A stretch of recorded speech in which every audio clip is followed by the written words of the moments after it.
We are officially through the first week of the NFL season, and it was just absolutely amazing to see football back on our TVs, man. We have a full 5 months of football to look forward to. It's just great. I'm so happy. Life is better when it's football season. We saw some great games and some great moments, and I'm going to talk about all those in this video. This is my week one reactions, and let's just get straight into it. Starting off with the kickoff game, the first game of the season, we saw the Lions take on the Chiefs. And this was a great game, one of the best in the week, and we actually saw the Lions beat the Chiefs. I wasn't expecting the Lions to win, but I'm so happy they did. But you can't talk about the Lions winning this game without, of course, mentioning that Chris Jones and Travis Kelce both did not play for the Chiefs this game. The Chiefs were missing two of their top three players, and you could obviously tell by just watching them. The Lions were able to run the ball down the Chiefs' throat pretty much the entire game.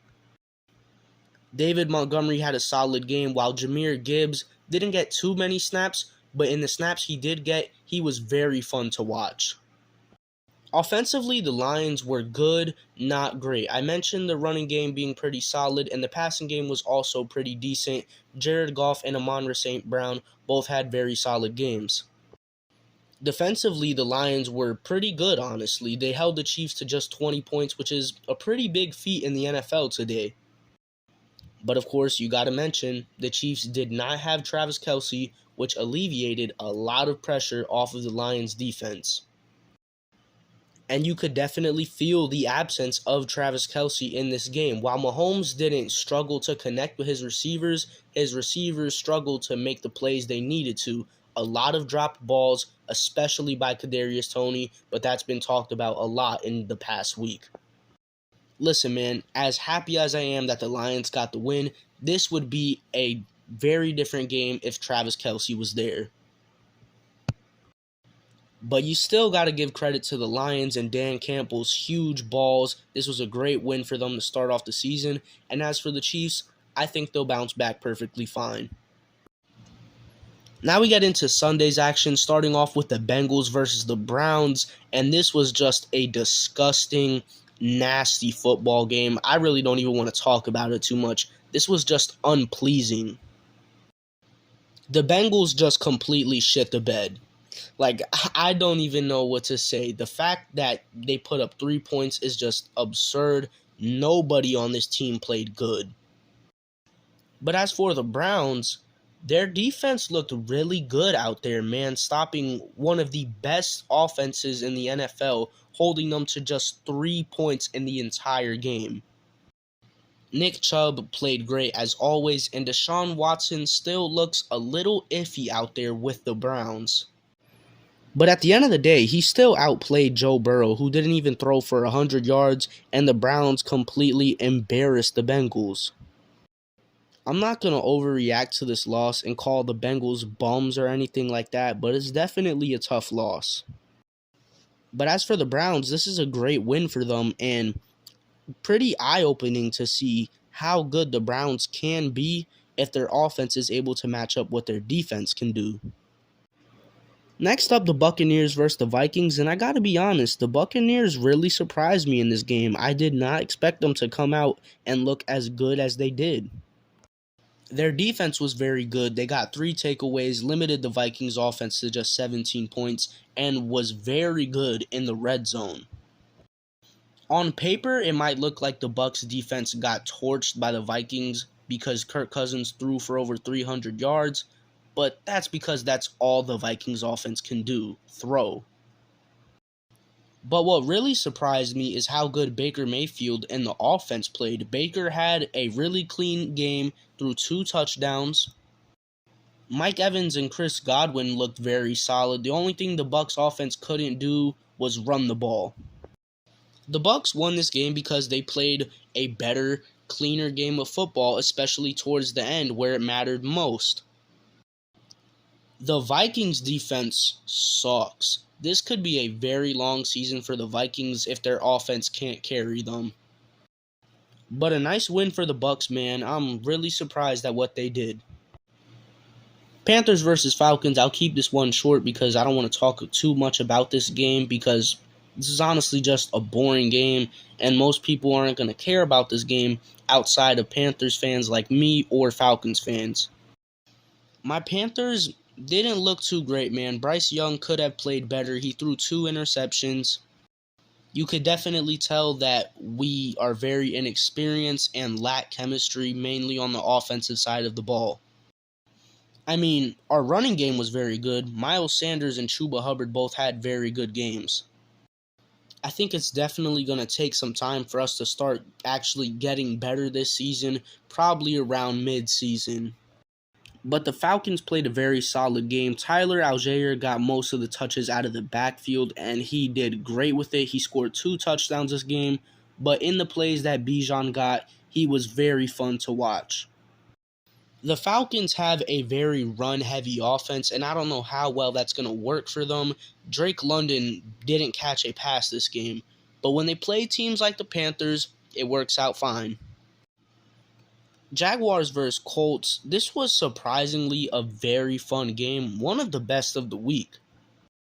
In just their first game together, Trevor Lawrence and Calvin Ridley looked like they have been playing with each other for years. Their connection was immaculate, on point. Calvin Ridley looked great out there. Travis Etienne had a very solid game along with Zay Jones, and honestly, the Jaguars' offense as a whole was very good this game. But what really surprised me in this game was Anthony Richardson and his debut. He was undoubtedly the best out of the 3 rookie quarterbacks that were making their debut this week, and he played very well. Through both the passing and the rushing game, he just looked really good out there. He had a great connection with Michael Pittman, and honestly, just the Colts as a whole were very solid this game, very surprising to me. I did not think this game was going to be as competitive as it was. But Anthony Richardson and the Colts offense made it competitive, so props to Anthony Richardson. Great debut for him. As for the Jaguars, this was a good showing for how they can be offensively. Defensively, they were decent, but there's a little more to be desired there. 49ers versus Steelers. Everybody who said that the Steelers were going to pull off the upset here or make this game so tough for the 49ers is on clown watch right now because the Steelers got tossed around by the 49ers. Brock Purdy played great. Looks like he hasn't missed a step since his injury that he got earlier in the year. Christian McCaffrey and Brandon Ayuk both played amazing, and the 49ers defense only allowed 7 points. Near halftime, they showed a graphic on the screen of total yards between the two offenses. The 49ers had 200 total yards of offense, and the Steelers had 1. That describes how this game went. The 49ers just lil bro'd the Steelers. Eagles versus Patriots. A lot of people, myself included, said the Patriots would make it tough on the Eagles this game, and they certainly did that. This game came down to the wire. Mac Jones had himself one hell of a game, threw for over 300 yards and 3 touchdowns, and the Patriots defense made Jalen Hurts and the Eagles offense struggle. I talked a lot of crap about the Patriots heading into this season. I said they would be mid at best, but it proves to be true year in and year out that as long as the Patriots have Bill Belichick, they will never fail to be competitive. The Eagles still got the win, though. It wasn't pretty, but hey, a win is a win. Rams versus Seahawks. The Seahawks have to be one of the most disappointing teams of the week. A lot of people, myself included once again, thought the Seahawks would go into this game and just spank the Rams. Instead, the Rams spanked them. The Seahawks got cooked by Kyren Williams, Tutu Atwell, and Puka Nacua. I just don't know what happened to the Seahawks this game. Like, how can you even explain this? I want to just tally it down to a fluke and say the Seahawks will be all right, but man, this was bad. Next up, we have the game of the week by far and an already game of the year contender, and that was the Chargers taking on the Dolphins, and this game was everything I expected it to be. a back and forth offensive shootout. Big play after big play after big play. This is my type of football right here. Tua absolutely balled out in this game. He threw for over 450 yards and 3 touchdowns and was just throwing bombs down the field to Tyreek Hill. And you want to talk about a great game? Let's talk about Tyreek Hill, who had an absolutely monstrous game. 11 receptions for 200 yards and 2 touchdowns. Oh my God. And that was really just the Dolphins' offense. Just throw it to Tyreek. We obviously saw other players sprinkled in there. We saw Jalen Waddle a little bit, but it was mainly Tyreek Hill carrying the offense. And the Chargers had a great offensive day too. Herbert was slinging it around, not as much as Tua, but he was still slinging it. Austin Eckler and Joshua Kelly both had great games out of the backfield. Keenan Allen looked good. This game was just so fun to watch. You've got two teams with great offenses, not so great defenses, and it just creates a shootout of a game that's the best game of the week. The Dolphins got the win due to a great clutch time drive by Tua and a great solidifying end by their defense to win the Dolphins this game. If the Dolphins can just fix their defense up and not allow 30 points a game, they can be a great team. Same thing for the Chargers. These two teams have the offensive firepower. Now they just need to get it right defensively. Packers versus Bears. I don't want to spend too much time on this game because I want to talk about how bad the Bears are in a video that's coming out soon. So I'm just going to be positive about the Packers in this one. Jordan Love, I apologize. I was not familiar with your game.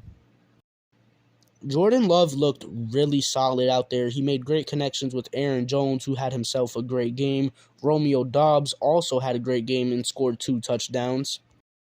And the Packers defense just locked up the Bears offense, but that's not hard to do because the Bears are poverty. I'm very disappointed in the Bears, man. I talked so much crap about them being a really solid team heading into the season, and they just made me eat my words and made me look like an absolute clown for thinking they could be a genuinely solid team this year. I'm not even going to wait a few weeks into the season. I'm just going to admit it now that I was wrong about the Bears, and they suck. The Packers still own them. The Packers will forever own them, and they are the definition of a poverty franchise. Cowboys versus Giants on Sunday Night Football. Okay, look, there were some embarrassing losses this week. The Bengals shit the bed against the Browns. The Steelers got smacked by the 49ers, and the Seahawks let the Rams of all teams beat them bad. But none of that tops what happened to the Giants on primetime television. They went out there at home and got beat 40-0, and Dak Prescott didn't even throw a passing touchdown.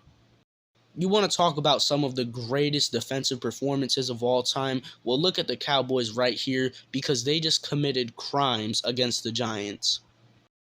That's how I can describe this game. Manslaughter. Micah Parsons, Defensive Player of the Year.